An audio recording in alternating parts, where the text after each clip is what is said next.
Gandang araw. May pumuna lang sa atin. Gawa nung sinabi natin na yung paimbabaw na gawain na yung ganung panlilimos, bawal pala dapat.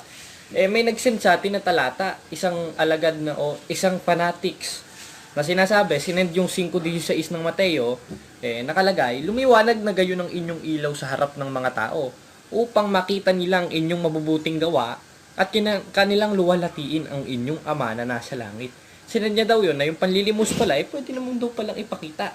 Kasi nakasulat daw dun sa 5:16 ng Mateo na lumiwanag daw ang inyong ilaw sa harap ng mga tao at makita nila ang inyong mabubuting gawa. Ang tanong, anong mabubuting gawa ba ang dapat ipakita doon? Kasi tayo kanyang gawa na nilalang kay Kristo Jesus, sabi sa 2:10 ng Efeso, para sa mabubuting gawa. Yung mabuting gawa na yun yung pagsunod sa utos ng Diyos na dapat makita ng mga tao. Na makita ng mga tao na sumusunod tayo sa utos ng Diyos. Na tayo'y lumalakad sa landas ng Diyos, tayo'y nangangaral, tayo'y nakikinig, tayo'y tumutupad, pero wala kang mababasa dyan na ipakita ang inyong panlilimo sa harap ng mga tao. Ang nangyayari sa kanila, yung panlilimos ang ipinakikita, gaya nito, nasa video na to. Yan. Talagang ipinakikita nila ang kanilang kasi ang nasa talata dyan, kung pagpalagay na nating panglilimos yan, ang luluwalhatiin dapat ang inyong ama na nasa langit. Ang tanong, yung ama ba niluluwalhati sa kanila? Hindi naman ang ama naluluwalhati sa kanilang mga panlilimos. Sino naluluwalhati? Sinong pinasasalamatan? Sila pa rin. Tingnan nyo ito. Thank you, MCGN UNTV. Ang napuri sila at yung kanilang broadcasting network. Hindi ang Diyos ang napupuri. Kasi sabi sa 5:16 ng Mateo, at kanilang luwalhatiin ang inyong ama na nasa langit. Silang naluluwalhati, hindi ang ama. Kaya bawal talaga yan. Kaya ang ipinakikita dyan na dapat lumiwanag sa atin ng mabuting gawa sa harap ng mga tao, yun yung pagsunod sa utos ng Diyos. Hindi panlilimos. Wala kang mababasa dyan na ipakita yung panlilimos. Binawal nga ng Diyos yun Basahin natin sa 6:2-4 ng Mateo. Kaya nga, pag ikay nang lilimos, huwag kang tutugtog ng pakakak sa harap mo. Gaya ng ginagawa ng mga pagpapaimbabaw sa sinagoga, sa mga daan upang sila'y mapuri ng mga tao. Yun ang nangyayari, sila yung napupuri ng tao sa pamamagitan ng kanilang panlilimos na may pakakak. Yung meron pang kanta yun na, yung bumangon ka at iyong muling balikan, masasayang araw, tapos mamimigay na sila. Hindi ganun ang panlilimos, sapagkat tinanggap na nila ang sa kanila'y ganti. Paano ba ang tamang panlilimos? Yung ipapakita mo ba? Sa 3, datapot pag ikay ng lilimos, ay huwag nang malaman ng iyong kaliwang kamay ang ginagawa ng iyong kanang kamay. Yung pala.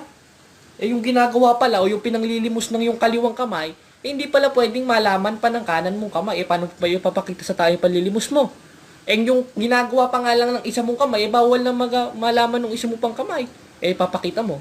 Kaya hindi pwede yung ganun. Ang panlilimos, sabi sa 3, datapot pag ikay nanlilimos ay huwag maalaman ng kaliwang kamay ang ginagawa ng iyong kanang kamay upang ang iyong panglilimos ay malihim. Yung panlilimos pala ginagawa sa lihim. Kaya ikaw na nag-send sa akin ng talata, di ko na babanggitin ng pangalan mo, binasa mo sa akin yung 5:16 ng Mateo, mali ang unawa ninyo. Ayan ang paboritong talata ni Kuya. Na hindi nila alam na dapat ang ipakita dyan na mabuting gawa yung pagsunod sa utos ng Diyos, hindi panlilimos. Kasi pinakikita nyo panlilimos Merong mabuting gawa na dapat ipakita, yun yung pangangaral, yun yung pakikipagdiskusyon, mabuting gawa, at yung pagsunod sa utos ng Diyos. Pero ito, kung ang panlilimos ang ipakikita mo, bawal ng Diyos yan. At ang nakasulat sa 15, ulitin natin, ang ama dapat ang maluluwalhati. Yun ang mabuting gawa na yun. Dahil sa pagsunod mo, ang ama ang maluluwalhati, ang ama ang mapupuri. Iba ang napupuri Ulitin lang natin. Yan.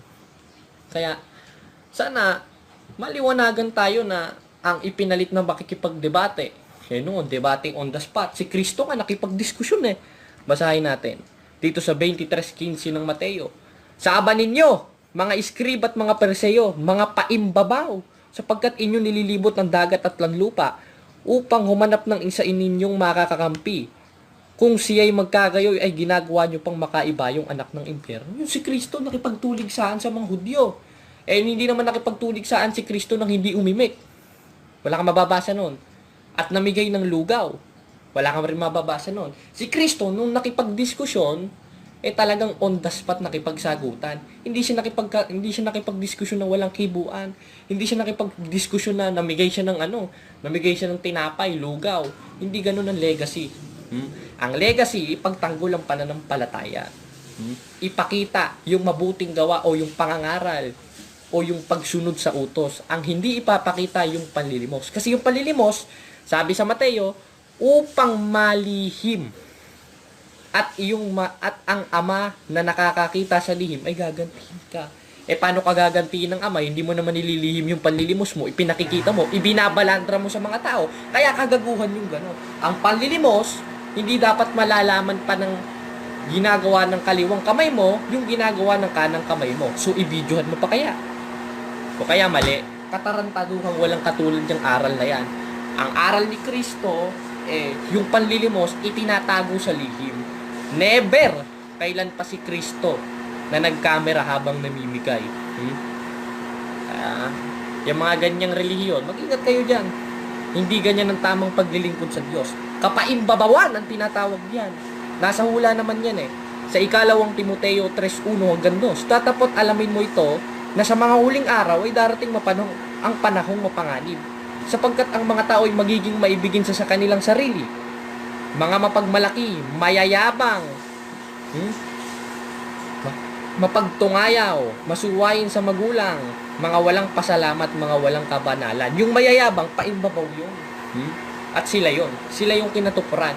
Kaya hindi na tayo magtataka kung ba't may mga ganyang practices ng religious organization na nangyayari ngayon dito. Kasi nasa hula naman yan, mga mayayabang o mga paimbabaw. Kaya sana may natutunan tayo sa maikling video na to. Sige lang, siraan nyo ako nung siraan. Hindi ako natatakot sa inyo. Maglabas pa kayo ng mga talata at ipauunawa ko sa inyo. Sasagutin ko yan on the spot mismo sa mga video.